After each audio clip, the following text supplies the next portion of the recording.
Have you ever been in the middle of a long cook, maybe having some beers, rum and coke, talking to your friends, just distracted in general, and you come over to your pellet grill and you realize your temperatures are going down, you open up the hopper and you got no pellets. Today, I'm going to give you 2 ways to restart your pellet grill safely and continue on making some great barbecue. Let's get into it. What's up, barbecue fans? My name is Jake, and over the last 4 years, I've crammed in hundreds of cooks on my Yoder YS640S, and I'm here to help you improve your pellet grill game. In fact, I just launched pelletgrillsecrets.com. If you sign up for my newsletter, I'll give you my 11 secrets to more smoke on a pellet grill for free.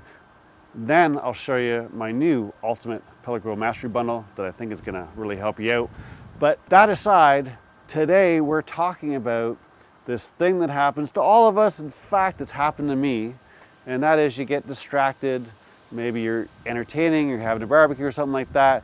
Maybe you're just having a couple drinks and not paying attention, and all of a sudden you come over to spray your meat and your temperature's way lower than it's set at, and you notice it's still going downhill. What's happened?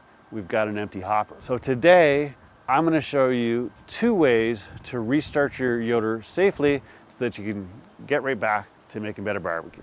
So let's talk a couple scenarios. The first one, you have a Yoder that is before mid-2019 and you don't have the ACS controller, or you don't have a torch like this or some fire starters. For this one, this is the longest method. It's gonna take you 20 or 30 minutes.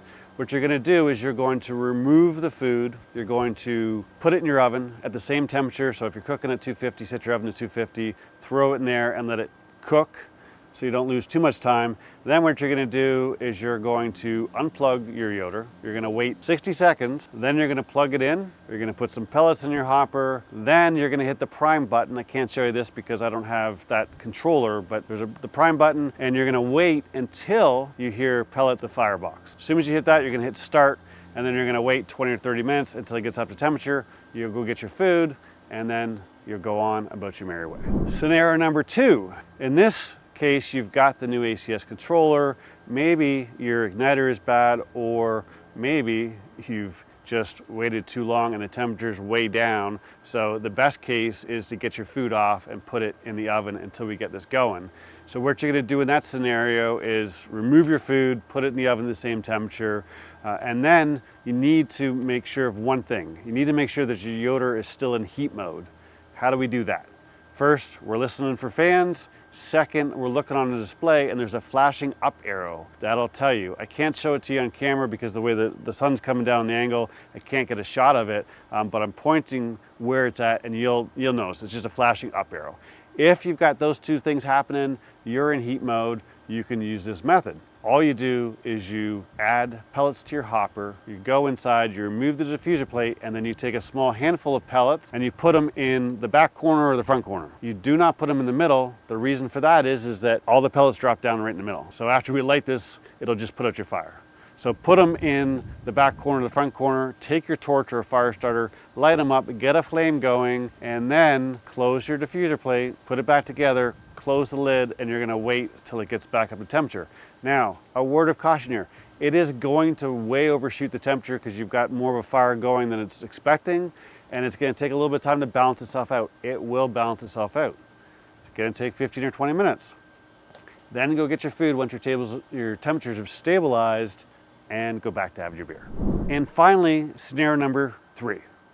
Now this one is unique to the ACS controller. You may not even be aware of it, but if you catch it early enough, you can simply add some more pellets, go into the controller, push and hold the prime button. You want to hold that until you hear pellets drop in the fire tray. Then hit the menu button, use the dial, go down to reignite, push it in, and then on the bottom left it'll say reignite, and that will turn on your ceramic igniter again, and you can just wait until it stabilizes. It's going to take about 10 minutes, but you can pretty much leave your food on if you want and just keep going. But you got to catch it early enough. If you've dropped 100, 150 degrees, you might as well do the middle method that I talked about. That's going to be your quickest. It's really going to be 15 or 20 minutes and you'll be able to get it back up to speed. But the reignite method is super handy if you catch it early. So the other tip I'm going to give you here is we talked about the prime button. Let's say that you're opening and closing your lid a ton because you're looking and not cooking. Because we know, if you're looking, you ain't cooking. But let's say you're in there a lot, maybe you're like me where you're filming a bunch, you're trying to get all the right angles, you're spraying and all this fun stuff. The prime button is super handy because what you can do is you can push and hold that and you can dump some extra pellets in there to help it recover. Now, one of the benefits of a Yoder is this 10 gauge steel really holds heat well, so it naturally recovers well, but the prime button will help you if you really let your temperatures drop. Now you got your Yoder going again. Now you can check out pelletgrillsecrets.com, and if you're looking for the perfect pulled pork, I got you covered. Check out this video right here.